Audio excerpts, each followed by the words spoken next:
Buenas tardes.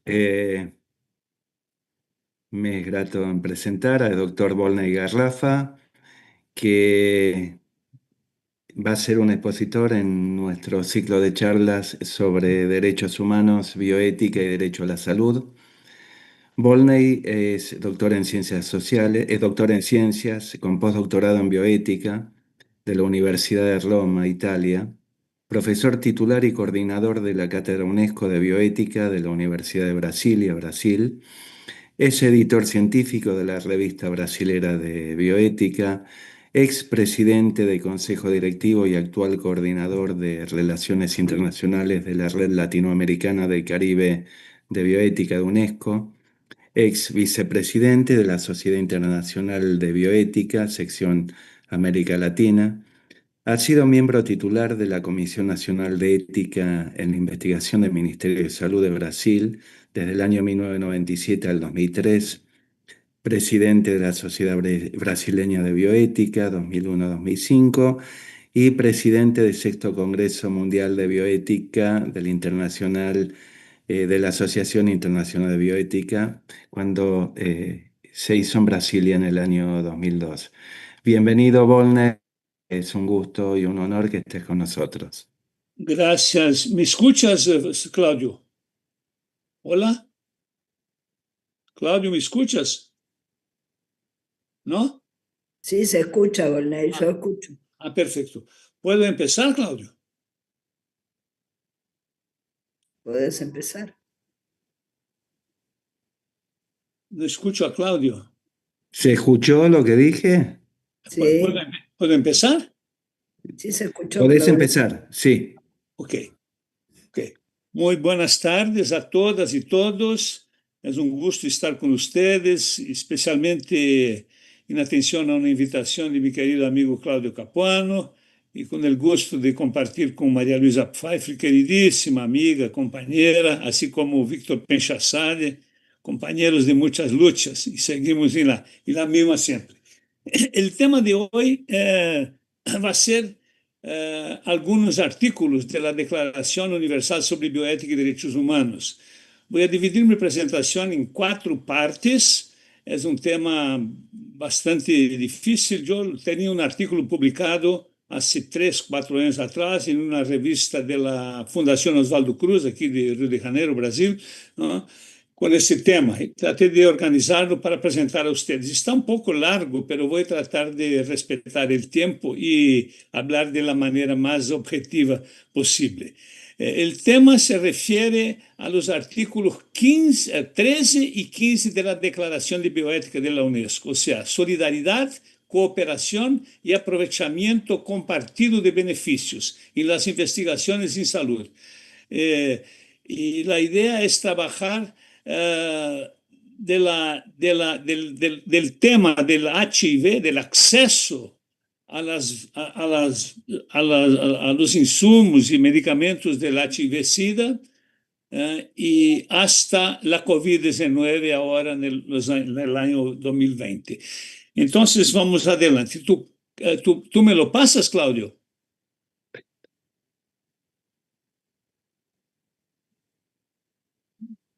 Ahí lo pasé.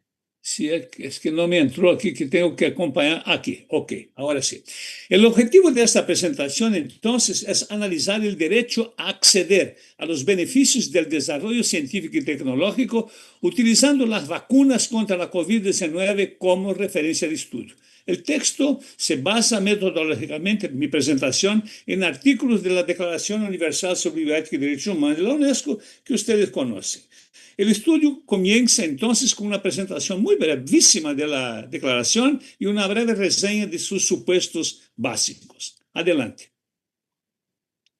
En continuación, con base en los artículos 21 y 24 de la declaración, que tratan respectivamente de prácticas transnacionales y cooperación internacional, la reflexión indica cambios significativos recientes en relación al derecho al acceso universal a la salud. sustituido en direcciones pasadas de la Organización Mundial de la Salud y permanentemente en instancias del Banco Mundial por la propuesta de cobertura universal de salud, con significado y alcance bastante diferentes. O sea, hay una diferencia significativa entre la propuesta del Banco Mundial y no de la actual dirección de la Organización Mundial de la Salud, de direcciones anteriores, de los años 2010 aproximadamente, ¿no? Algunas señoras de Asia ahí que estaban trabajando muy cerca con el Banco Mundial. Entonces, acceso es una cosa y cobertura universal es una forma de privatización indirecta del acceso a la salud, con significado, entonces, esas dos palabras bien diferentes. Adelante.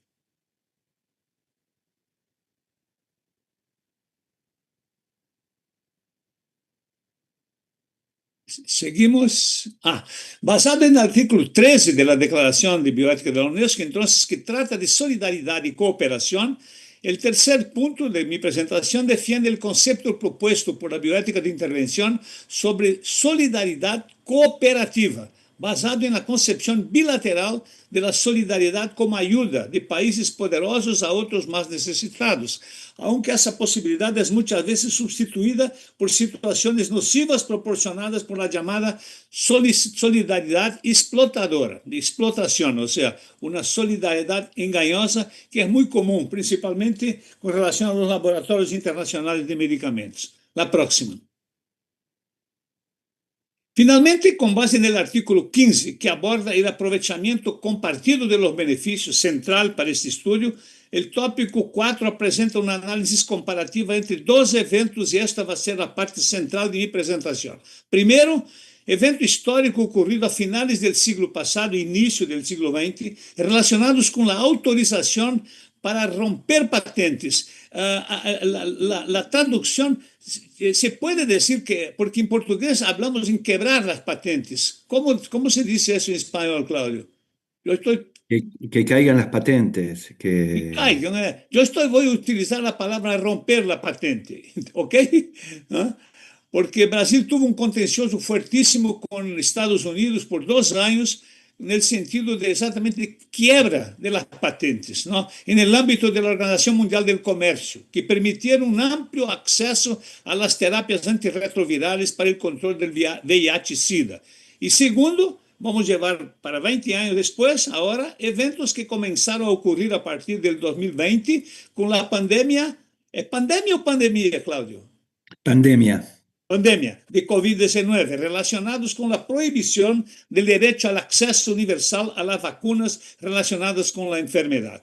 Por acción de Estados Unidos, la Organización Mundial del Comercio no permitió el acceso universal a las vacunas, o sea, con la quiebra de las patentes. Lo que ocurrió en 2000 con el HIV. Vamos adelante, entonces.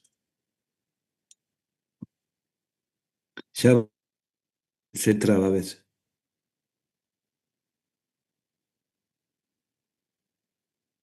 ¿Se trabó?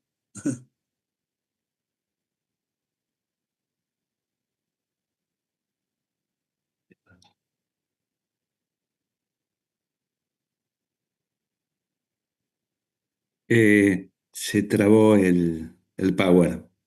Uf.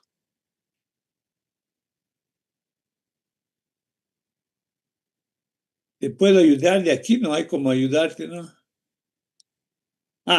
No.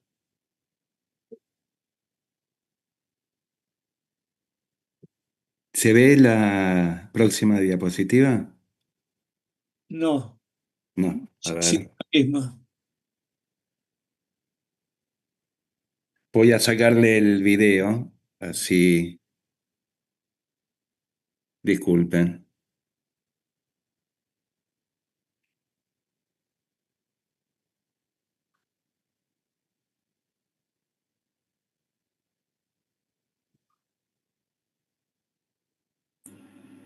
Ahí está. Ahora sí, ok.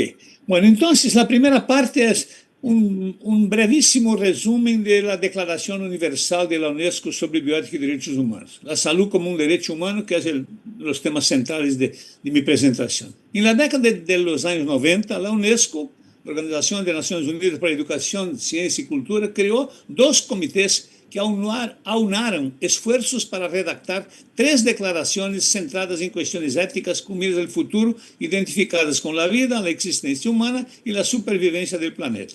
Esses comitês se denominaram respectivamente Comité Internacional de Bioética, ¿no?, y el Comité Internacional Intergubernamental de Bioética. El primero, el internacional, el CIB, ¿no?, compuesto por 36 investigadores y académicos, y el segundo por el mismo número de representantes de los gobiernos, o sea, de los países, de gobiernos, que conforman la comunidad de países de la UNESCO. Adelante. La Declaración Universal del Genoma Humano y los Derechos Humanos fue la primera, 1997, su homologación. Estableció la diferencia entre descubrimiento e invención, una sutil diferencia, justificando la prohibición de patentar el genoma humano, ya que los descubrimientos son algo que ya existe en la naturaleza, mientras que las invenciones son algo producido intencionalmente por los seres humanos mediante intervención. La Declaración Internacional sobre los Datos Genéticos Humanos fue homologada en 2003 y definió el derecho de las personas a la privacidad y el manejo de sus datos genéticos. Y finalmente la Declaración de Bioética que nos interesa, aprobada en la sesión de número 33 de la Conferencia General de la UNESCO de 2005, con el voto unánime de sus 191 países miembros. Adelante. La declaración se compone de un preámbulo y 28 artículos adicionales, 15 de los cuales entre sus artículos 3 y 17 que corresponden a principios. Según la mayoría de las interpretaciones en el contexto del derecho internacional, esas declaraciones no tienen fuerza de ley y su contenido son considerados normas no vinculantes para los países, que si bien carecen de fuerza jurídica formal, ejercen una influencia sustancial en el direccionamiento y la elaboración de nuevas leyes y directrices jurídicas en los Estados miembros de las Naciones Unidas. Seguimos. Según Héctor Grospiel, que fue embajador de España en Francia y también en UNESCO en París, los 3 textos declarativos mencionados forman un único conjunto temático, basado en principios comunes, que ha contribuído significativamente al desarrollo y avance del derecho internacional, vinculándolo definitivamente con la bioética y los derechos humanos, sin perjuicio de su conexión con el derecho interno de cada nación. Según Grospiel, estas 3 declaraciones se dirigen a la humanidad en su conjunto y en especial a la bioética, que incorpora algunos de los principios más importantes que han formado parte de la base teórica y práctica de esta área del conocimiento en el siglo XXI. Adelante. La bioética ejercida desde esta perspectiva epistemológicamente, conceptualmente ampliada, pero esencialmente orgánica, se entiende como un territorio políticamente democrático de conocimiento teórico-metodológico basado en el respeto a la pluralidad moral y política, igualitario, no discriminatorio, profundamente humano y socialmente comprometido con las poblaciones más necesitada. Naturalmente, arraigada en la ética filosófica tradicional, no se limita a las aplicaciones biotecnológicas directas, simplistas, como el principialismo, por ejemplo, sino que su estructura desde el respeto al conocimiento, que se estructura desde el respeto al conocimiento. La bioética, la declaración de la UNESCO, si bien no puede considerarse legalmente un tratado con todas sus consecuencias jurídicas, basado en una concepción progresista, fue concebida con un carácter generalista universal, representando una expresión consensuada para la comunidad internacional de naciones. Por ello, existe la posibilidad de que sus propuestas se complementen y amplíen periódicamente, especialmente ante situaciones catastróficas y peligro inminente para la vida de grandes grupos de población, mediante el uso de medicamentos específicos o vacunas a los que su contribución pueda contribuir. Adelante. En el debate sobre este tema, los altos costos para garantizar el acceso a la atención médica se citan a menudo como un impedimento. Sin embargo, la falta de dicha garantía una parte, a la falta de dicha garantía, una parte significativa de la población mundial ha estado históricamente excluida de la atención médica, debido a sistemas neoliberales injustos que hacen de la salud un beneficio accesible solo para quienes pueden pagarla. La identificación indiscutible de la salud como un derecho humano responsabilizaría a los estados de garantizarlo bajo la égida del derecho internacional. Para Evans, esta es la razón principal para la que el liberalismo se resiste a otorgar al derecho humano a la salud el mismo estatus que a los derechos civiles y políticos. Hay mismo en Estados Unidos una reacción muy fuerte a la bioética a partir del referencial de los derechos humanos, por ejemplo, y Europa también. Adelante, por favor. La nueva bioética propuesta por la UNESCO para el siglo XXI, entonces, no se centra en aspectos relacionados con la relación entre las profesionales de salud y sus pacientes, ni en la investigación clínica con nuevos medicamentos y suministros médicos hospitalarios, por muy importante que sea. Por el contrario, el componente social contenido en la declaración se refiere a la implementación de una nueva agenda bioética que incorpora situaciones expresadas especialmente en su artículo 14, responsabilidad social y salud, como acceso a la atención médica, medicamentos esenciales, nutrición y agua de calidad, mejora de las condiciones de vida y del medio ambiente, eliminación de la marginación y de la exclusión social, reducción de la pobreza y el analfabetismo, etc. O sea, son referenciales que no estaban incluidos en la agenda bioética principalista, por ejemplo. Seguimos adelante. Con este contenido, la Declaración de UNESCO recuperó el significado original que Potter le dio a la bioética, quien otorgó a la bios de su construcción semántica un significado más amplio de vida y no uno reducido, restringido al ámbito biomédico. Los artículos contenidos que la conforman introducen y anuncian de manera armoniosa lo expresado en su artículo 26, que trata sobre la interrelación y complementariedad de sus principios. Comillas, la presente declaración debe entenderse como un todo y los principios deben entenderse como complementarios y relacionados unos con otros. Cada principio debe considerarse en el contexto de los demás principios según proceda y corresponda a las circunstancias. O sea, una complementación bastante interesante y bastante dialéctica. Adelante, por favor.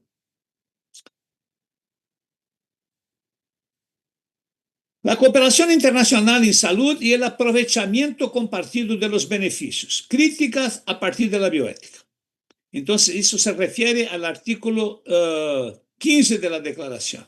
El tema de la cooperación ocupa un lugar destacado en el contexto de las instituciones internacionales que abordan cuestiones tecnológicas y científicas en el ámbito de la salud, y es un elemento central del debate, el cual se refiere al acceso de las personas y naciones, especialmente las más vulnerables, a los beneficios de los avances logrados. En el contexto de la bioética, el término cooperación se aproxima mucho de la solidaridad. En ese sentido, el artículo 13 de la declaración, Solidaridad y Cooperación, incorpora ambas expresiones junto con la siguiente redacción.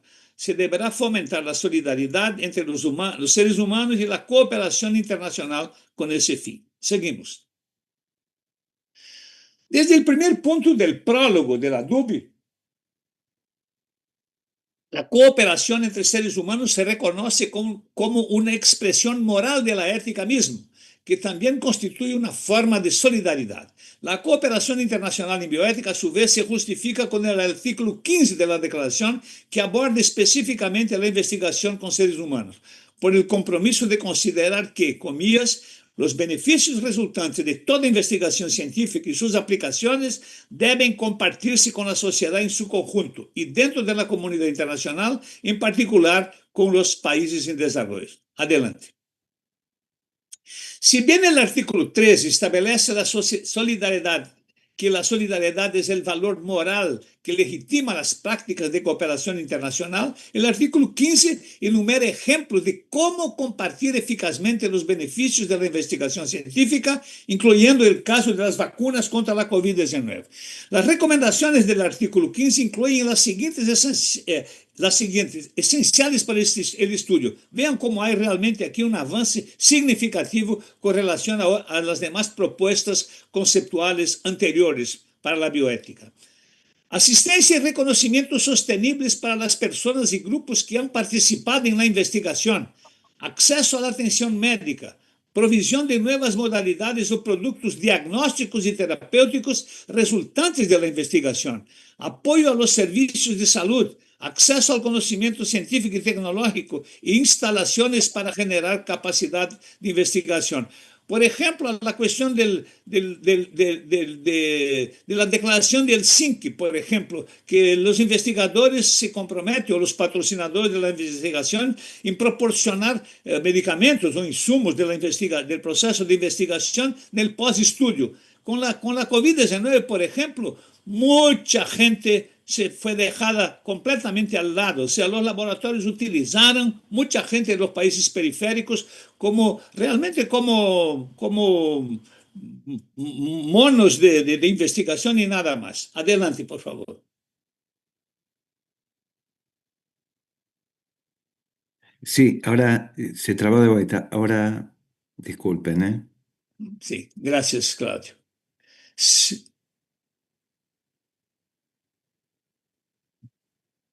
Ahora ya estás agarrando el modo. Muy bien. Con un lenguaje diferente, pero planteando en esencia cuestiones similares, las recomendaciones de la Declaración de UNESCO se aproximan mucho a los compromisos ya expresados por Naciones Unidas en 1947 al aprobar la Constitución de la OMS. El preámbulo del documento mencionado, compuesto por 9 principios, se refiere a la salud como un derecho humano fundamental, reforzando el compromiso de los estados de cooperar entre sí y con otros para promover y proteger la salud de todos los pueblos. Seguimos. Estoy reforzando estas cosas porque más adelante voy a criticar duramente la OMS y también el contexto internacional de derecho al acceso, especialmente a las vacunas. Esta es la base de la reflexión que se propone aquí, que aboga por el derecho al acceso universal a las vacunas contra la COVID-19 por los más de 8.000 millones de personas existentes en el planeta. En ese sentido, también es pertinente mencionar los artículos 21, prácticas transnacionales, y 24, cooperación internacional de la declaración. Más específicamente, conviene retomar el 21, que trata sobre las prácticas transnacionales, donde establece que la investigación relacionada con ellas, comillas, deberá responder a las necesidades de los países receptores y ser reconocida por su importancia para contribuir a la reducción de los problemas urgentes de salud mundial. En otras palabras, la declaración menciona el contexto observado en la investigación biomédica con el propósito de desarrollar vacunas y tratamientos para combatir la pandemia de COVID-19 y la recomendación es clara. Es necesario atender las necesidades de los países periféricos que albergaron estos estudios y que muy poco de esto ocurrió. Adelante. Sin embargo, aquí es donde surge el punto de inflexión central de mi presentación. A diferencia de lo expuesto por la UNESCO en 2020 y 2021, se observó un fenómeno similar a lo ocurrido durante las distorsiones observadas en el año 2009 con la epidemia de H1N1. Algunos países poderosos con alto poder adquisitivo compran y almacenan vacunas y medicamentos en grandes cantidades, mientras que otros con menos recursos se ven obligados a esperar meses o años con grandes contingentes de personas infectadas y fallecidas por la epidemia de COVID-19 ahora en 2020. Durante la época de la H1N1, algunos países como Noruega, por ejemplo, adquirieron el doble de sus necesidades de vacunas. Hechos como estos ponen de manifiesto la contradicción entre la interpretación del acceso a la salud como un derecho humano universal o como un bien de consumo que puede ser adquirido en el mercado por personas, organizaciones o países con los medios para hacerlo. Estados Unidos hizo la misma cosa con las vacunas anti-COVID-19. Adelante, todos sabemos. Vamos pasar esta aquí ahora, ¿no? Pode passar, por favor. La sutil diferencia, entonces, de lo que yo hablé anteriormente, de acceso universal y cobertura universal, es mucho más profunda de lo que se puede imaginar. Un análisis cuidadoso de esta situación reveló que la Organización Mundial de Salud se reformó temporalmente en la década de 2010, abandonando la noción de la salud como derecho humano, como siempre había defendido hasta entonces, como con la Declaración de Alma Ata de 1980. Mi crítica a la Organización Mundial de Salud es a las direcciones que estaban en su control en esta época, entre 2005 y 2015 y 2016. La actual dirección de la OMS no tiene nada que ver con las críticas que voy a hacer aquí, porque incluso lucharon firmemente para que las vacunas fueran accesibles a todas las personas con COVID ahora en el año 2020. La OMS entonces, en aquella época, hace 10, 15 años, junto con el Banco Mundial, era su parcero, buscó entonces sustituir la interpretación internacional de políticas intergubernamentales ya consolidadas por el cuestionable sesgo de racionalizar los costos de la atención. Así, la propuesta de cobertura pasó a consistir en sistemas de financiación de pólizas de seguro que cubren paquetes limitados de servicios prestados por empresas e instituciones privadas internacionales. Es la misma cosa de un paquete de acceso a salud de Estados Unidos, de muy bajo costo, pero que no proporciona prácticamente nada a las personas. Quieren hacerlo ahora aquí en Brasil, pero estamos tratando de resistir. Seguimos adelante. La Universal Health Coverage, o sea, cobertura universal de salud, esa es la sigla en inglés, por lo tanto, constituye un ambicioso plan con aspiraciones globales, cuyo objetivo es proponer políticas de salud para países de ingresos bajos y medios, planes de salud bajos, ¿no? Ya que a diferencia de los países de ingresos altos, en esos países no es posible lograr un acceso pleno a la atención médica, sino como máxima una cobertura de paquetes de servicios básicos y muy limitados para la población, ¿no? Quedó claro entonces que la cobertura universal de salud consiste en una propuesta programática para la privatización y externalización de los sistemas públicos de salud al mercado internacional. La propia definición de UHC, o sea, Universal Health Coverage, cobertura universal de salud, no. Propuesta por la OMS, si bien parece coincidir con la interpretación de salud como un derecho inalienable, incluye propuestas de las fundaciones Rockefeller y Bill y Melinda Gates, así como del Banco Mundial, basada en la idea de seguros y servicios subsidiados ofrecidos por el sector privado. Ahora sí, adelante, Claudio. Toda esa configuración que en cierto modo divide el mundo en países centrales y periféricos a partir de la diferencia aparentemente sutil entre atención sanitaria universal y cobertura sanitaria universal está relacionada, sin embargo, con un enfoque falaz que naturaliza y profundiza las desigualdades. Adelante. Y todo bajo apoyo del Banco Mundial y la OMS en el medio de esto, ¿no? Vamos a seguir adelante entonces. Puede pasar esto.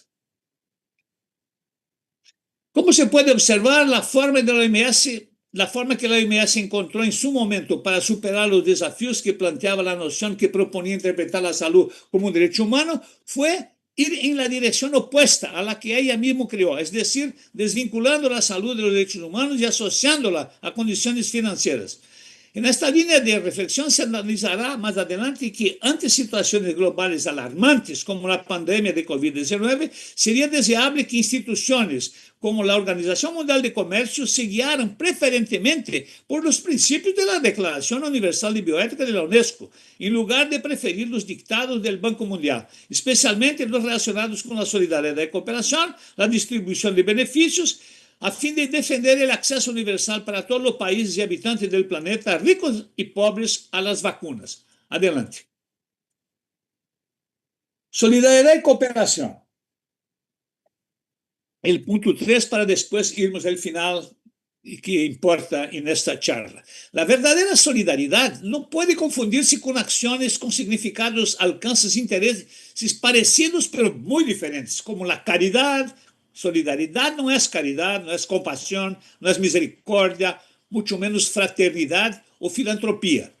La Encyclopedia of Global Bioethics, ¿no?, editada internacionalmente por Springer, se refiere a las siguientes formas contemporáneas de ejercicio de la solidaridad. Fue un capítulo que yo escribí ahí. Solidaridad asistencial, solidaridad crítica y solidaridad radical. Asistencial es aquella que todos conocemos, ¿no?, muy del gusto de los políticos de derecha, basadas en prácticas asistencialistas unilaterales en las que el mayor beneficiado es el propio agente de la acción solidaria, por ejemplo, los políticos, y no la persona necesitada quien la recibe, el acto solidario. Solidaridad crítica defendida por la bioética de intervención y basada en la alteridad y mirar el otro. El otro es el sujeto del proceso de la solidaridad crítica para cambiar la realidad. Y la solidaridad radical, desarrollada por Peter Singer en su libro La vida que podemos salvar, actuando ahora para acabar con la pobreza mundial. Yo llamé de solidaridad radical porque Singer dice este libro que él tiene un excedente de 20% en su salario mensual.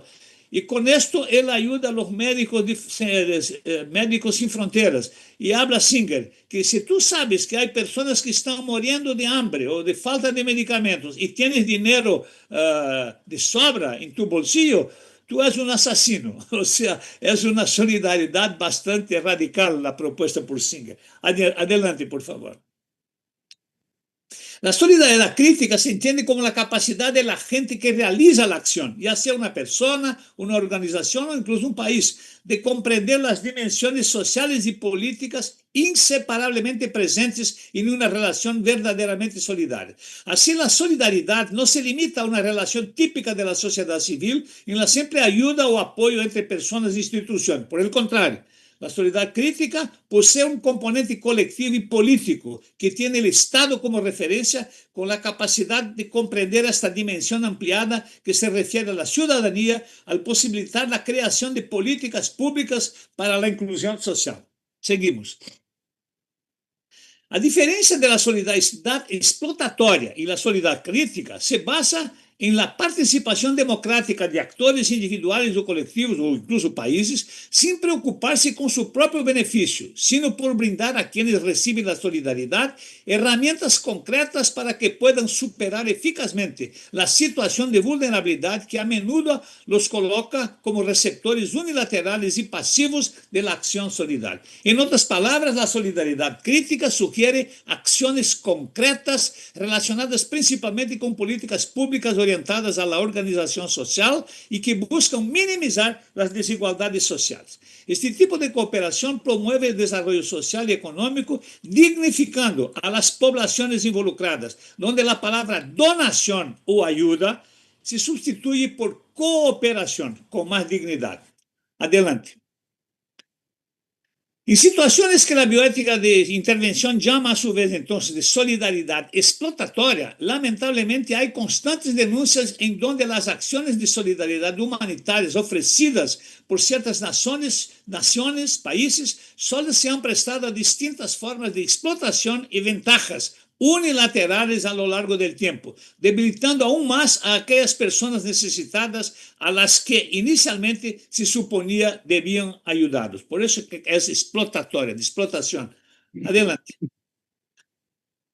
La solidaridad expresada en el artículo 13 de la Declaración de UNESCO propone una perspectiva diferente, entonces, horizontal y bilateral, entre personas o grupos que se encuentran en diferentes situaciones históricas y sociales, donde existe la posibilidad de que unos apoyen a otros de forma desinteresada, sin importarles las retribuciones materiales ni de otro tipo. Y cuando esta solidaridad se da entre países diferentes, donde un país más fuerte y organizado apoya al más débil, sin otro interés que el de ayudar genuinamente en una situación de fragilidad temporal o permanente, nos encontramos entonces en una auténtica imagen de solidaridad cooperativa.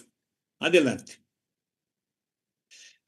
Llevando esta reflexión al ámbito de los acuerdos internacionales de solidaridad y cooperación, frecuentemente firmados entre diferentes países para que estos se consideren éticos, es esencial que las actividades se configuren mediante prácticas verdaderamente cooperativas y no del tipo explotatorio, donde las naciones más poderosas terminan siendo las únicas beneficiadas en la mayoría de los casos. Este razonamiento puede aplicarse perfectamente a la investigación clínica con seres humanos, donde es común realizar estudios multicéntricos con nuevos fármacos en países periféricos, donde la enfermedad estudiada tiene un impacto epidemiológico mínimo o nulo, sirviendo unilateralmente a los intereses financieros y epidemiológicos, por supuesto, de la empresa patrocinadora con sede en algún país desarrollado. Seguimos. Un ejemplo actual es el caso de las vacunas contra la COVID-19, donde grandes conglomerados farmacéuticos internacionales, aprovechándose de la desesperación popular y en nombre de la solidaridad internacional, en ese caso explotatoria, lograron obtener a coste cero batallones de voluntarios en países pobres para desarrollar las diferentes etapas clínicas de sus estudios. Al final, en un número significativo de casos, ni siquiera estos sujetos de investigación tuvieron acceso a las vacunas mencionadas una vez finalizado el estudio, lo que terminó costando una cantidad enorme a sus gobiernos. Mientras tanto, los países ricos con recursos disponibles pueden adquirir grandes cantidades de insumos y así adelantarse meses o años en la inmunización de sus habitantes, evitando la pérdida de miles de vidas en sus conciudadanos. Yo voy a referir más adelante de una tesis de doctorado que yo estuve como jurado hace un mes más o menos atrás en la Universidad de Lanús, ahí en Buenos Aires, ¿no? A donde un muchacho muy bueno, un farmacéutico, comparó las investigaciones clínicas con vacunas en Perú, en Brasil y Argentina. Y realmente los sujetos de investigación fueron engañados porque no recibieron el adicional pós-estudio de vacunas. Seguimos adelante. O sea, es una solidaridad explotatoria. En ese sentido, el artículo 15 de la DUP, que se analizará más adelante y que se complementa con el artículo 13, puede destacarse como una referencia normativa para llevar a cabo una investigación verdaderamente cooperativa y solidaria. Es precioso el artículo 15 de la declaración, que resulta en un reparto equitativo de beneficios, evitando la explotación. El contenido de dicho artículo postula que los beneficios derivados de la investigación deben compartirse con toda la comunidad internacional, especialmente con los países más pobres, incluso si el desarrollo de los bienes se han producido únicamente en los países más ricos. Está eso en la declaración de la UNESCO. Adelante. Este caso que quisiera yo referir a ustedes, ¿no? El muchacho se llama Federico Piñero y el tutor de la tesis, el director de la tesis fue Claudio, ¿no, Claudio? Sí, fui yo. ¿No? Y excelente, me gustó mucho, tuve un honor de participar. El título de la tesis es La protección de los sujetos de investigación en ensayos clínicos de vacunas durante la pandemia de COVID-19, un análisis del caso ensemble, ¿no? de la Janssen, ¿no? Desde la bioética de los derechos humanos. Y realmente el muchacho comprobó que los sujetos, sea en Perú, en Brasil, en Argentina, en el post-estudio, no ganaron nada. O sea, ninguna satisfacción ni nada. Es así, siempre es así, ¿eh?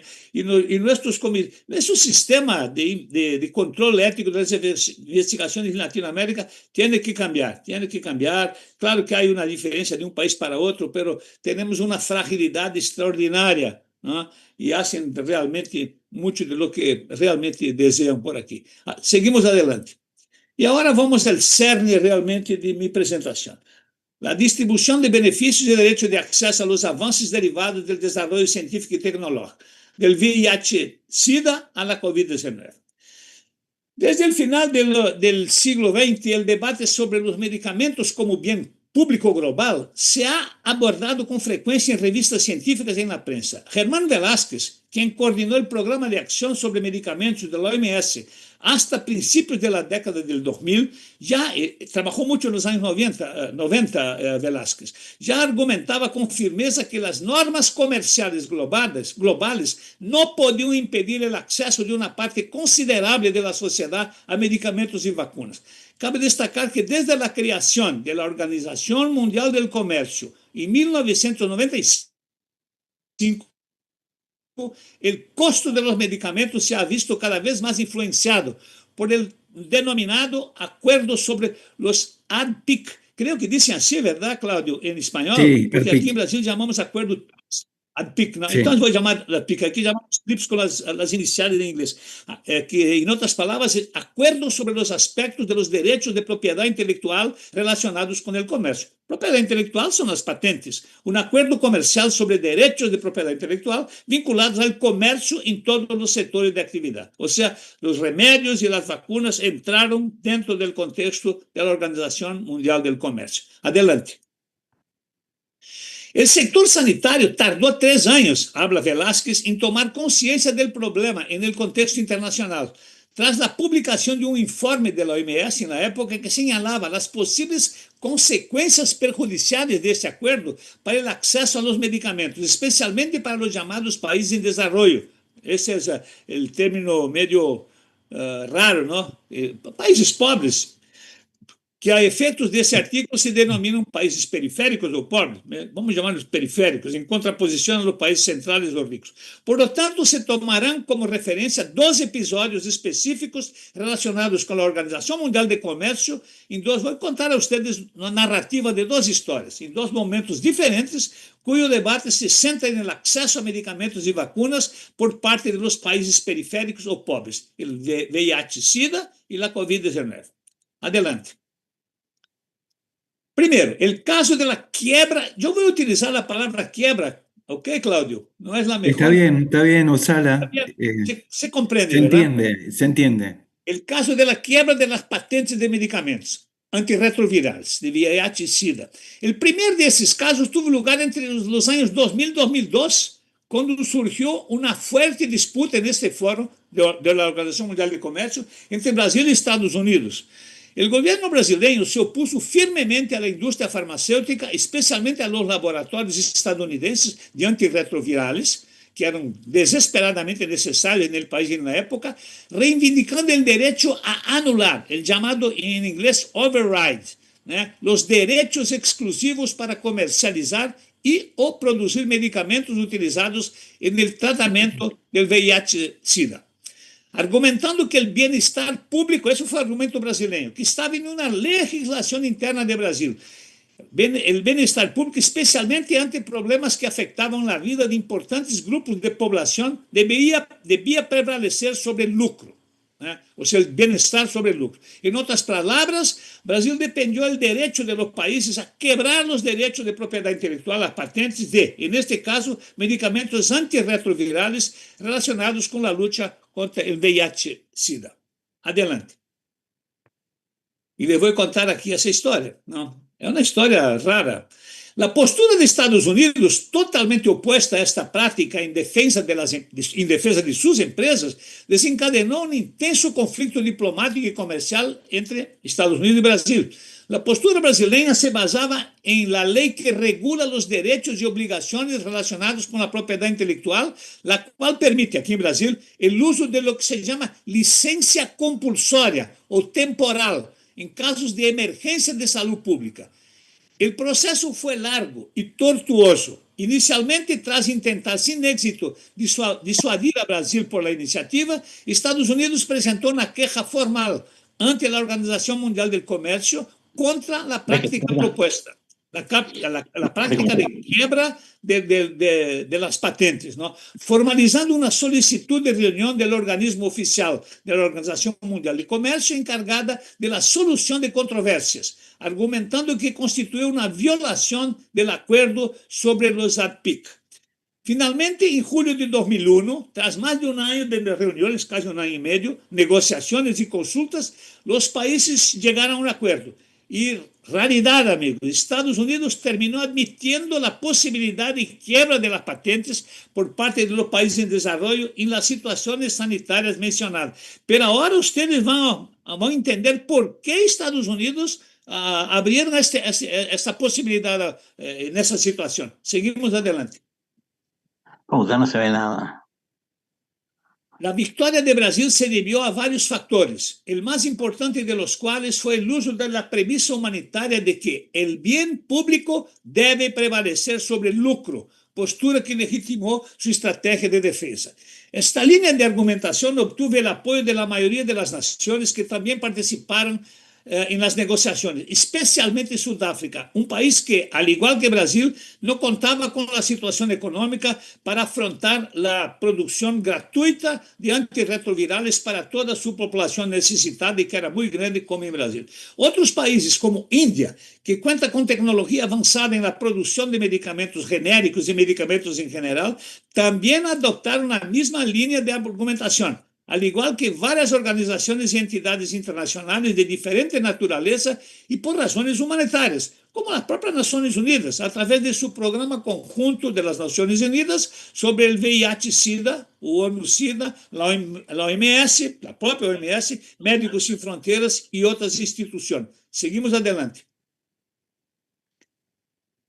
Es indispensable destacar que, paralelamente al embrollo entre Brasil y Estados Unidos, durante exactamente el mismo periodo, 39 compañías farmacéuticas internacionales demandaron al gobierno sudafricano con el objetivo de combatir una ley local específica sobre medicamentos, también creada e inspirada de forma similar por las recomendaciones de la OMS.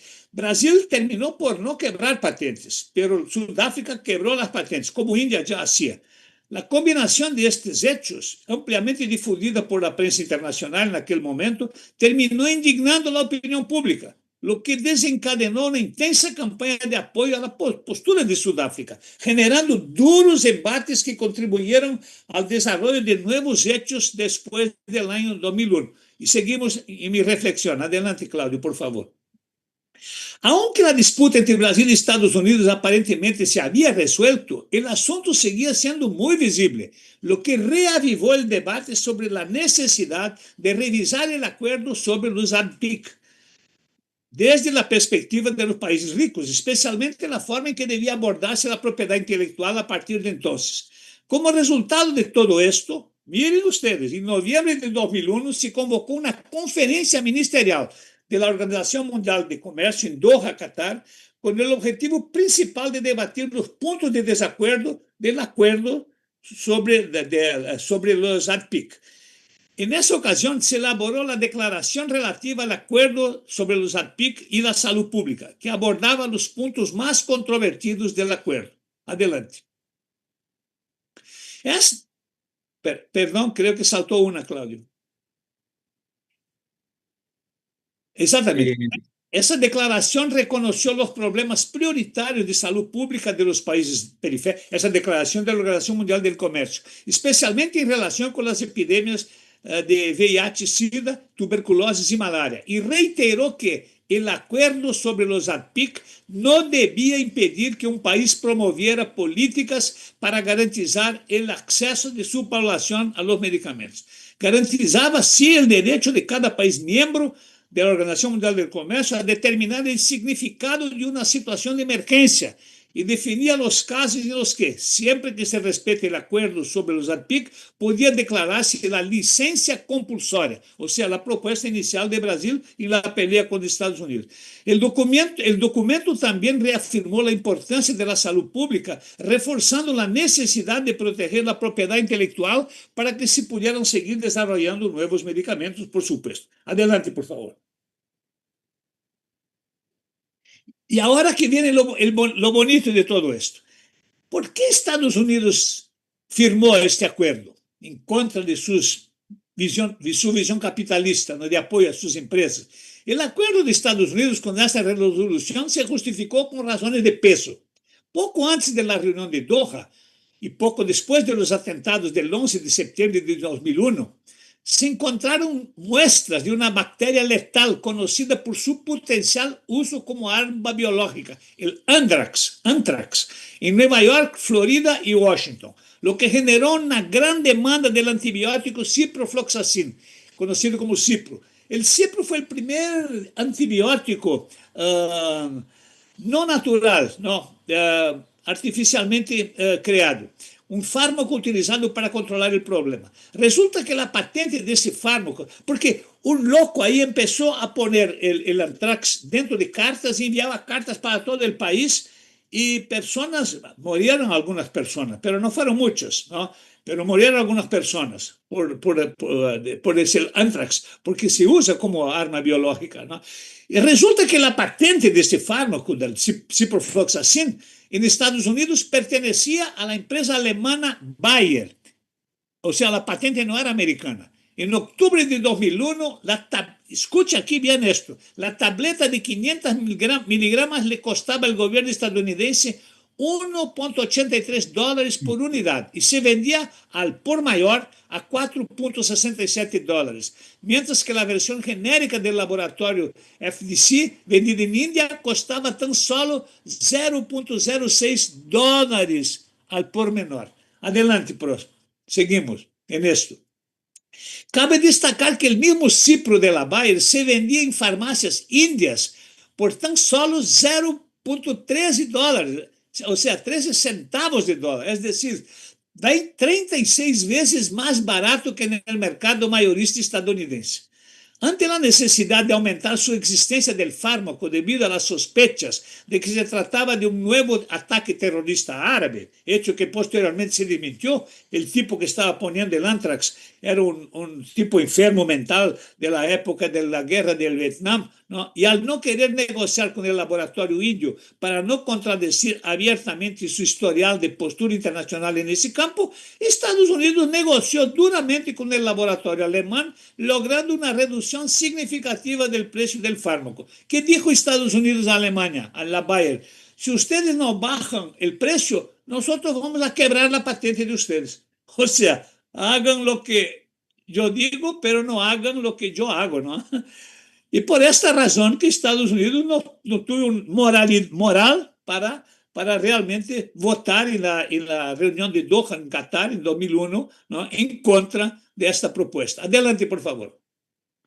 En resumen, incluso si las patentes de ciprofloxacin de Bayer nunca se hubieran infringido, las declaraciones de Estados Unidos sentaron un precedente, ya que tras haber declarado que, de ser necesario, recurrirían a licencias compulsorias, una acción que habían condenado en la disputa con Brasil, no tendrían derecho moral a obligar a otros países a no proceder de la misma manera en situaciones similares. Por lo tanto, estas fueron las razones que justificaron la concordancia episódica de Estados Unidos con una mayor liberalización de la producción de medicamentos compulsoriamente licenciados. Adelante. Y ahora, para terminarnos, a la comparación, el caso de la quiebra o violación de las patentes de las vacunas contra la COVID-19. Ahora vamos a comparar con 2020. El segundo episodio mencionado al inicio de ese tema se refiere a que en octubre de 2020, casi 20 años después de la histórica reunión de Doha, India y Sudáfrica presentaron una nueva solicitud a la Organización Mundial del Comercio para liberación de patentes de productos farmacéuticos ahora en 2020 relacionados con la COVID-19. ¿No? Especialmente India, que ya tenía sus vacunas bien trabajadas. De los aproximadamente 160 países que conforman la entidad, 99 anunciaron su apoyo al proyecto. Brasil, contradiciendo su historial combativo en ese escenario, votó en contra. Bolsonaro mandó al ministro de Brasil que estaba ahí a votar en contra. ¿Qué les parece? ¿No? Es un imbécil completo, estúpido. En esta ocasión, Estados Unidos volvió a liderar la oposición a la medida, a pesar de las dramáticas situaciones que se habían reportado en todo el planeta con el aumento diario de muertes, utilizando el mismo recurso que en el pasado, el derecho a la propiedad intelectual. O sea, votaron a favor de la quiebra de los antirretrovirales en 2001 por la razón del anthrax, pero ahora en 2020 fueron absolutamente contrarios, ¿no? Esta es la cosa. Es importante que ustedes sepan, ¿no? Que Brasil tiene hoy, Brasil tiene 210 millones de habitantes. Eso significa 2.8 de los habitantes del mundo. ¿Sabes cuántos por ciento de las muertes con COVID-19 ocurrieron aquí en Brasil? 11%. El final de 2021. O sea, un país con 2.7% de la población mundial, 11% de las muertes por COVID. ¿Por qué? Por la terapéutica preventiva de Bolsonaro, lamentablemente, con el actual Consejo Nacional de Medicina, unos derechistas bolsonaristas de extrema derecha. Una vergüenza la entidad representativa de los médicos aquí en Brasil, que sigue con esta cosa. Seguimos adelante, por favor. En mayo, perdón, saltó una, claro. En mayo de 2020, ante la Asamblea Anual de la Organización Mundial de la Salud, celebrada en Ginebra, y aquí ahora importante un paréntesis, la OMS aquí en 2020 tuvo un papel extraordinario, ¿no? El nuevo señor, el director de la OMS, es realmente una posición dura, firmemente en apoyo a los países periféricos. O sea, en mayo de 2020, 6 meses antes de que se pusieran a disposición las vacunas de COVID-19 que salieron al mercado solamente en noviembre, hoy día, los que existen hoy, ¿no? Los 194 países miembros aprobaron una resolución que apoyaba la posibilidad de quebrar las patentes de futuras vacunas o medicamentos contra la COVID-19. Eso en la OMS, en Ginebra, respondiendo a la demanda de los países más pobres de garantizar la igualdad de acceso global a los tratamientos futuros. Si bien Estados Unidos, que en aquel momento amenazó con abandonar la OMS, era Trump el presidente, eso fue en mayo, ¿no? Biden ganó la elección solamente en noviembre de 2020. Estados Unidos no bloqueó la resolución, pero emitió una declaración por separado, rechazando todas las secciones que amenazaban los derechos de propiedad intelectual. Aquí fue que Trump empezó a amenazar la Organización Mundial de Salud. Fue esto en mayo de 2020, fue con esta resolución de la quiebra de patentes de los medicamentos anti-COVID. La siguiente, por favor, Claudio.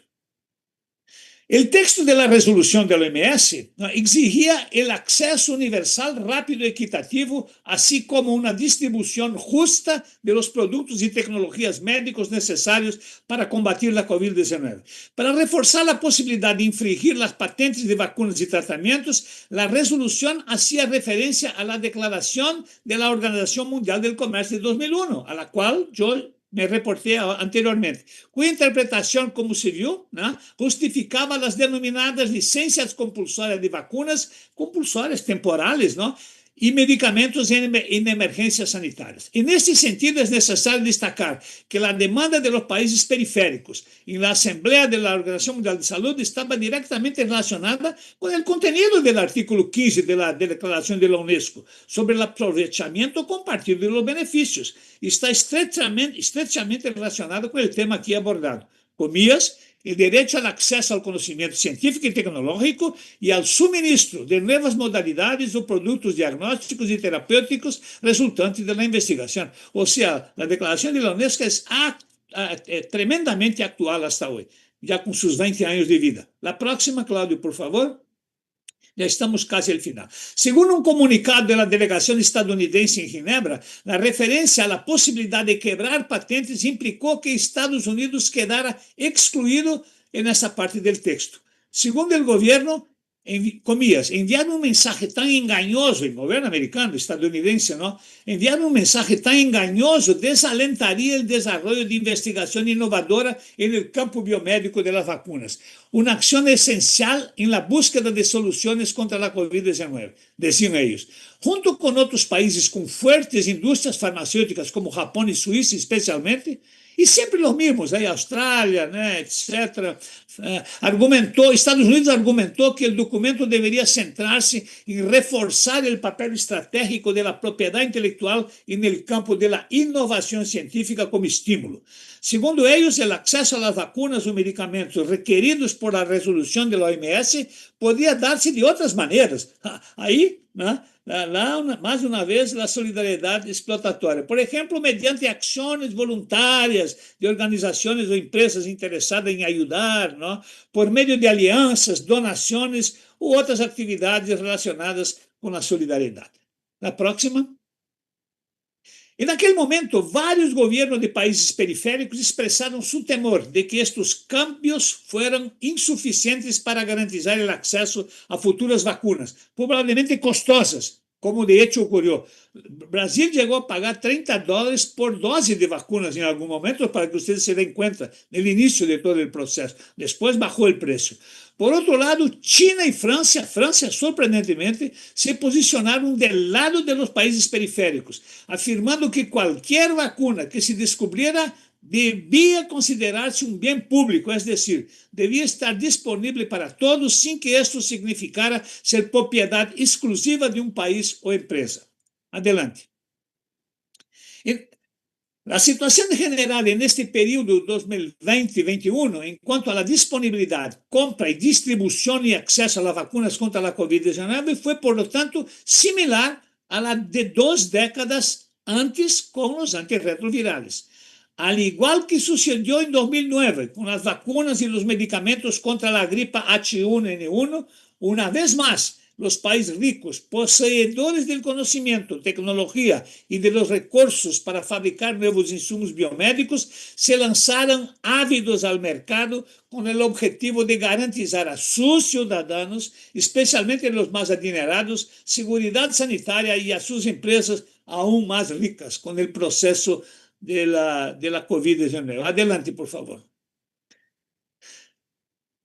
Eso solo para que ustedes vean y nosotros estamos casi acabando. Simultáneamente con la pandemia que alcanzó estimativas de aproximadamente 13 millones de vidas en todo el mundo, 3 millones, la revista Forbes, publicación especializada en negocios y economía, actualizó al final de 2021 las fortunas y ganancias de los 664 multimillonarios del mundo, los billonarios.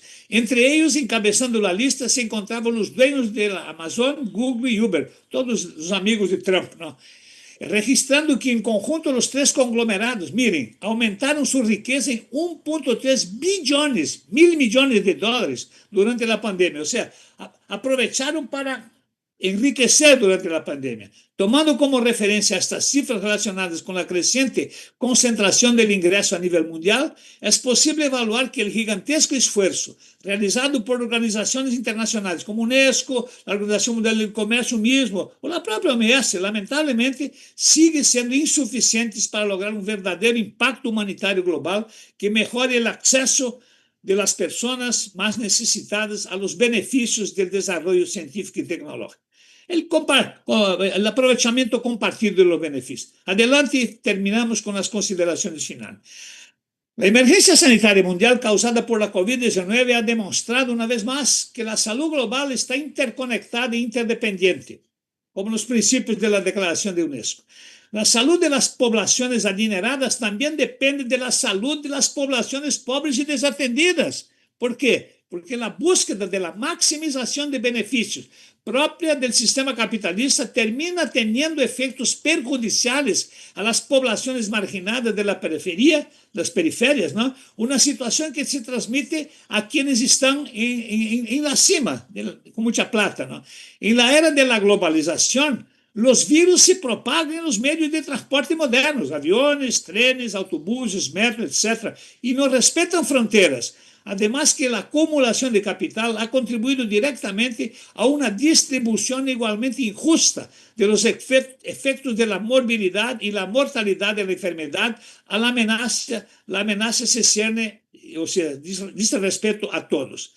La próxima. La penúltima, vacunar a las poblaciones de los países periféricos no significa un acto de justicia simplemente porque representa una acción solidaria que se logra mediante la distribución de beneficios. Vacunar a las poblaciones de todos los países del mundo, especialmente a los países pobres y periféricos, es un paso esencial para lograr la inmunidad y, por ende, controlar las pandemias. En otras palabras, la relación entre solidaridad y cooperación es aún más evidente en el caso de las vacunas, ya que la inmunización solo alcanza su verdadero efecto protector como acción sanitaria colectiva, como todos sabemos. Y la última hora, es necesario combatir las iniquidades y garantizar el acceso a la atención médica, incluyendo medicamentos y vacunas, como un derecho universal para todos los habitantes del planeta. No solo porque representa algo justo, sino simplemente porque es necesario, indispensable. La Declaración Universal de Bioética de la UNESCO señala que las dimensiones de cada cuestión que aquí se abordan, ya sean éticas, sociales, sanitarias o ambientales, están interconectadas. Así, la bioética demuestra su vocación de puente hacia el futuro, como escribió Potter hace 55 años, señalando caminos para la supervivencia futura del propio planeta y, en consecuencia, de la propia especie humana. E aí, Cláudio, creio, pode passar aí mais das referências bibliográficas. Eco, adelante. Mais uma. Isso, la referência para o texto básico, porque está publicado em 2021 na revista da Fundação Oswaldo Cruz, e a próxima, e terminamos. Gracias. Esto, meus amigos. Disculpen que se me passei no tempo, hablé una hora prácticamente. Muchas gracias, Volney. Yo creo que te envié este texto, ¿verdad, Claudio? Para compartir con las personas. Tengo el Power, texto no. Te voy a enviar para que ahí tú puedas Y compartir. lo compartimos con... Perfecto. Sí, está publicado. Bueno, tenemos un tiempo para preguntas para Volney sobre este Discusión, tema. ¿no? Más para discusión. Me voy a fijar en el chat. O no sé si te querés fijar vos, María, en el YouTube. Dale.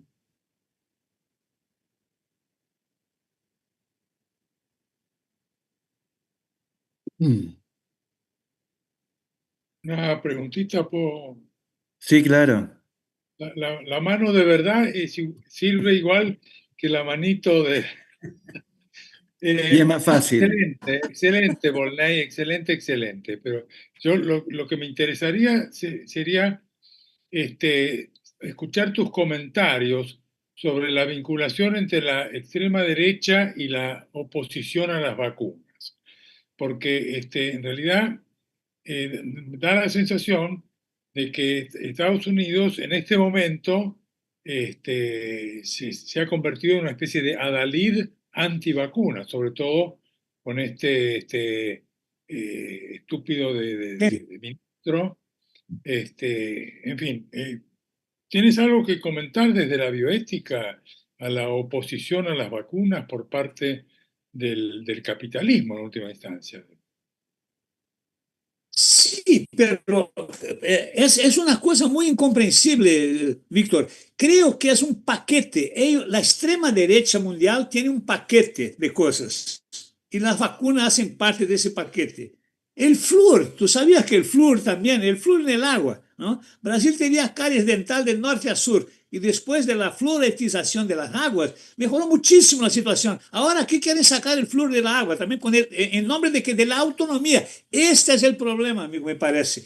Porque, por ejemplo, el Consejo Federal de Medicina de Brasil, en su revista, abrió el volumen 4 de 2021 con un artículo, abría el número, con un artículo defendiendo la terapéutica preventiva de la COVID-19. ¿Tú crees? ¿No? ¿Y con qué? Con cloroquina, hidroxicloroquina y otras cosas, ¿no? Entonces, es un paquete realmente ideológico, ¿no? Para control. Son los terraplanistas, son gente que creen que siempre... Entonces, es un paquete conjunto y son muy cerrados de Orbán en Hungría. Tienen la misma idea, ¿no? En Estados Unidos la misma idea, la primera ministra de Italia la misma idea. O sea, es un conjunto de cosas internacionales asustadores realmente. Con el tema del medio ambiente también es la misma cosa, Víctor.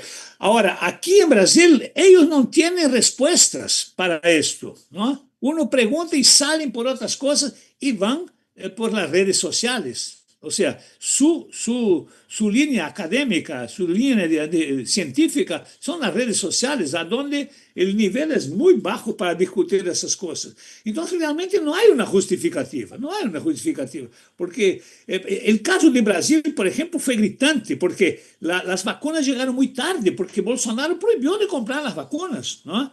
Y Brasil logró, por medio de personas algunas provincias empezaron a importar, por ejemplo, ganaron de China e importar algunas cosas de India muy tempranamente.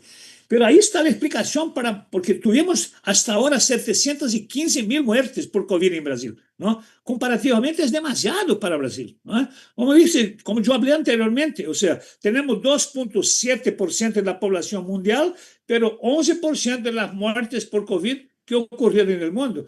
O sea, ¿por qué? Básicamente porque el gobierno central, el ministro de Salud de Brasil era un general, o sea, que aceptaba las decisiones de Bolsonaro y el Consejo Nacional de Medicina dando soporte para esos tipos, ¿no?, dentro del Ministerio de Salud.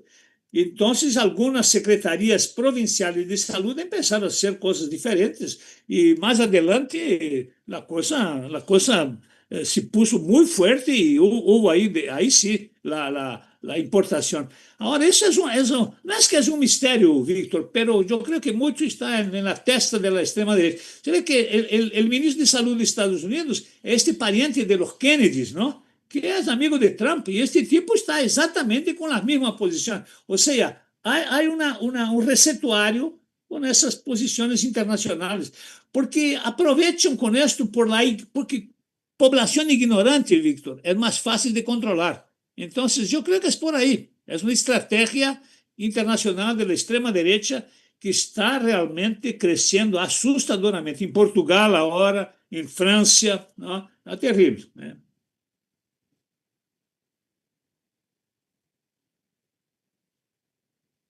Gracias, Volney, gracias. Yo veo que hay una pregunta aquí, Víctor. ¿Qué valores tiene la legislación sanitaria vigente frente a la solidaridad explotatoria? El problema es que, por ejemplo, el uso del placebo y la obligación del patrocinador de una investigación clínica de promover, o sea, de regalar a los sujetos de la investigación el medicamento pós-estudio, eso está en la declaración del CINC, porque Brasil no acepta en la ética de investigación, y creo que Argentina también no acepta, ¿no?, esos dos tópicos de la actual versión de la declaración del CINC, o sea, la cuestión del placebo y del pós-estudio, ¿no? Pero la mayoría de los países sigue siendo esto, ¿no? Ahora, las legislaciones tienen que ser duras, y aquí en Brasil no hay legislación, en nuestro caso, que asegure, tienen que hacer esto. Si las personas entran en la justicia, los jueces ya han proporcionado resultados positivos, obligando laboratorios a promover medicamentos y vacunas a essas personas, ¿no?, cuando existe la judicialización de los procesos, pero no tenemos una legislación suficientemente fuerte para hacer frente a estas cosas.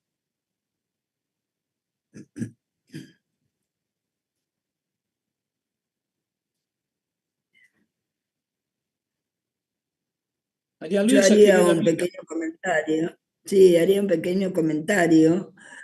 Y te agradezco realmente por la exposición, porque juntás muchas cosas, asociás muchas cosas y mostrás que esto no es nuevo, o sea que esto tiene una larga historia, esto que nos está pasando. Y creo que es importante el énfasis que haces en el concepto de solidaridad.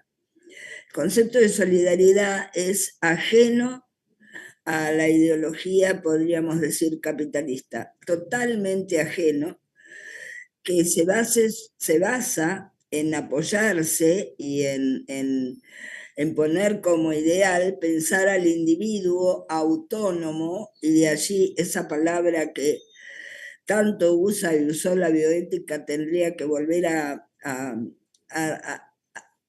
pensarse, es decir, el individuo es autónomo, y esa autonomía muchas veces es pensada como contrapuesta a la solidaridad. Es decir, cada cual decide por sí mismo, es dueño de su vida, sabe lo que tiene que hacer, tiene un único futuro, un único pasado, tiene un gen único, etcétera, etcétera. Entonces me parece que ese acento que vos ponés en el concepto de solidaridad, en renovar ese concepto, en darle un nuevo sentido, me parece que es importantísimo y es el que puede llegar a movilizar, digamos, intereses y movilizar voluntades en contra de todo esto que nos está tapando como un tsunami, ¿no? Es Yo realmente tengo, pero mundial. no, era la cuenta de la UON que quedó ahí con Creo que hay un micrófono abierto ahí. Y se Ya lo cortó María apagué, ya Luisa. lo apagué, ya lo apagué.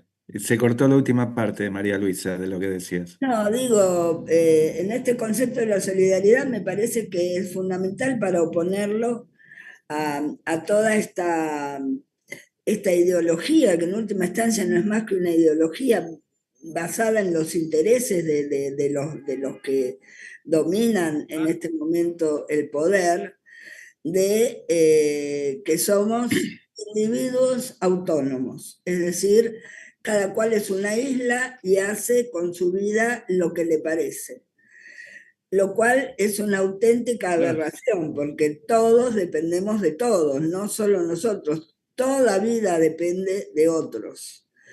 Y entonces el concepto de solidaridad tendría que afincarse en eso, y me parece que lo que vos haces tiene que ver con esa relación.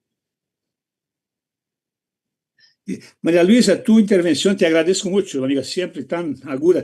Me permite dos comentarios. Uno, el tema de la autonomía. Esta es una de las cosas con la pregunta de Víctor, mi querido Víctor, porque aquí, por ejemplo, el Consejo Federal de Medicina están haciendo un programa de doctorado con la Universidad de Porto, en Portugal, ¿no? Hay un tipo llamado Rui Nunes, que es el coordinador, el tipo que está proponiendo ajustes a la Declaración de Bioética de la UNESCO, ¿no? Y ¿sabes qué ese señor enseñó a estos médicos aquí de Brasil? Que el principio de autonomía es la cosa más importante. Entonces, la autonomía del médico está arriba de la autonomía del paciente. O sea, no llama en consideración el beneficio y daño al paciente. El sujeto kantiano, ¿no, María Luisa? Para cualquier relación entre profesional y paciente, el sujeto es el paciente, el profesional es el objeto de ayuda de este paciente, ¿no? Entonces están completamente equivocados con el concepto de autonomía. Aprendieron erradamente, equivocadamente. Ahora, la cosa de la solidaridad explotatoria, ¿no? Un ejemplo es Bill Gates. Bill Gates, con sus empresas, él donación, ¿no? Aproximadamente 170 mil millones de dólares al año para África, América Latina. Él gana cuánto? 480 mil millones de estos países. Gana mucho más de lo que Gates, por ejemplo, es dueño de empresas de Big Data, de grandes datos. Todos los datos de salud. Un amigo nuestro, eso que tú conoces, trabaja hasta hoy con él. ¿Ah? Ellos saben aquí, antes de que nosotros, la CIA de Estados Unidos, tienen los datos de salud de Brasil antes de nosotros. ¿Ah? Porque ellos también trabajan con plata con Brasil, con la Organización Mundial de la Salud. Es una cosa tremenda. Entonces, es una solidaridad realmente engañosa, ¿no? Pero usan esta capa, de solidaridad de una manera realmente a engañar a las personas, ¿no? Bueno, pensá el concepto que desarrolla Singer, o sea, el de ayuda. El que está arriba mira para abajo y dice, bueno, ¿qué puedo hacer por el que está abajo? Pero él sigue estando arriba, digamos. Él sigue decidiendo quién decide, quién necesita, quién no necesita, cuánto necesita, y dependiendo de él para que el otro de alguna manera pueda lograr alguna cosa, ¿no? O sea, es Claro, totalmente dañino ese concepto de solidaridad como ayuda, no es ayuda. claro, claro, de ninguna manera.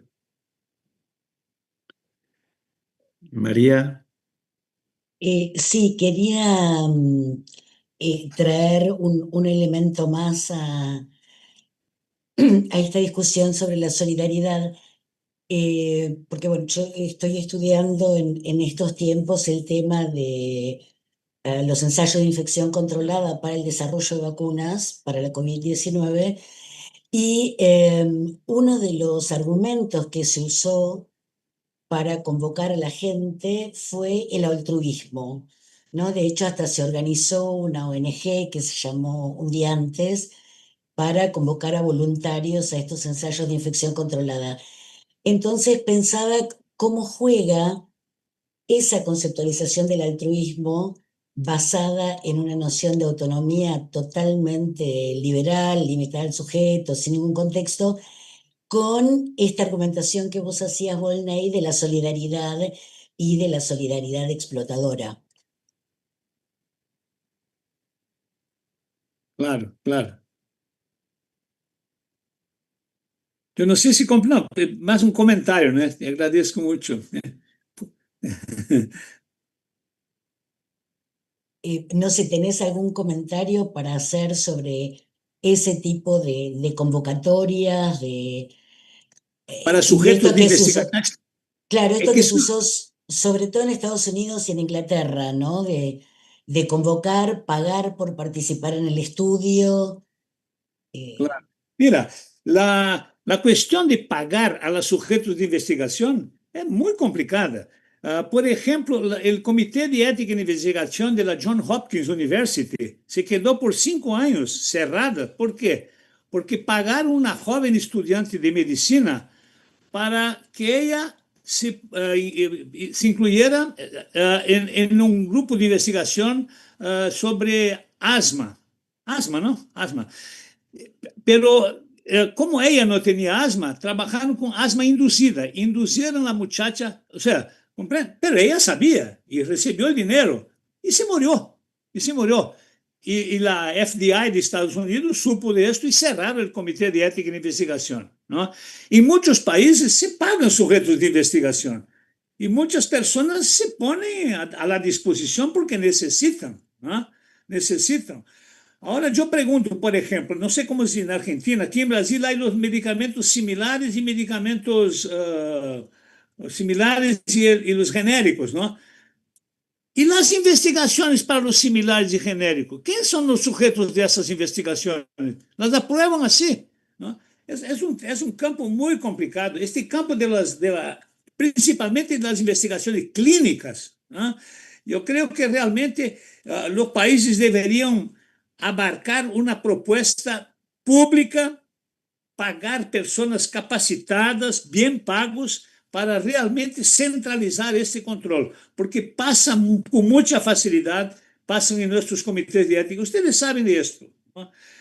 Yo veo aquí en Brasil tenemos 900 comités de ética e investigación y tenemos 3 programas de posgrado en bioética en todo el país. ¿Quién forma? Son más de 20.000 personas que trabajan en comités de ética e investigación. ¿En qué son formados? En ética. ¿Qué saben de ética o de ética e investigación? Poquísimo, pocos saben, ¿no? Pero están ahí tomando decisiones y dando informes para aprovar ou não medicamentos, vacunas, etc, etc.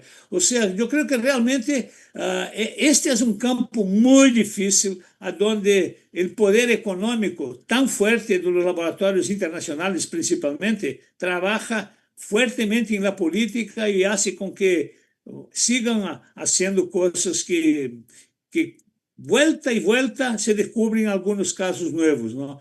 Pero es un campo realmente muy, muy minado, ¿no? Como se dice aquí, ¿no?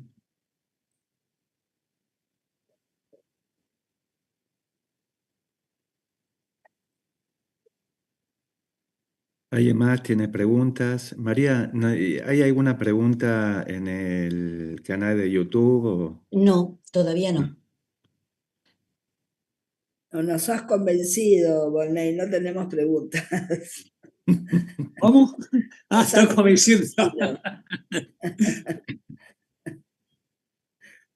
No, así que terminamos, Claudio, ya inmediatamente te voy a enviar copia del texto. Está en portugués, pero creo que es fácil de leer porque, ¿no? Parecido. Es muy rico para leerlo, muy rico. ¿Querés cerrar vos, María Luisa? Bueno, sí, agradeciendo a Volney, como siempre, o sea, aparte de su poderosa capacidad de información, tiene la riqueza de la reflexión sobre esa información, pero no es solamente una reflexión teórica, sino que él lo pasa todo por un tamiz práctico, político básicamente, que le da una riqueza suplementaria y que nos hace pensar y nos debe hacer pensar que hacer bioética es sí o sí hacer política.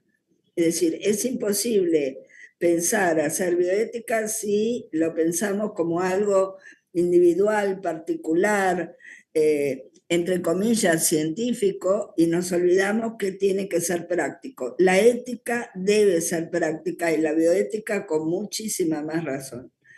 Entonces te agradezco una vez más, Volney, porque realmente todas tus exposiciones, todo Creo que se cortó trabajo, María Luisa, ¿no, Claudio? van en ese Lástima. sentido. Se cortó, me parece, María Luisa, un minuto. Si querés No sé, terminar tus últimas frases, no sé. bueno, nada, que te agradezco, Volney, porque todo lo que haces, todo lo que has escrito, todas tus participaciones, todos van en ese sentido y nos despiertan en ese sentido. Te agradezco en nombre de todos los que estamos aquí y bueno, y los que históricamente te venimos siguiendo. Bueno, Volney, muchas gracias. Siempre tan generoso. Gracias, querida amiga. Fuerte abrazo y hasta pronto. Gracias a ti. Hasta pronto. Gracias a ti por la amistad. Te voy a mandar el artículo ahora mismo. Y se los envío. Querido Víctor, un abrazo también a todos ustedes. Gracias. Gracias a todos. Gracias a ustedes, amigos.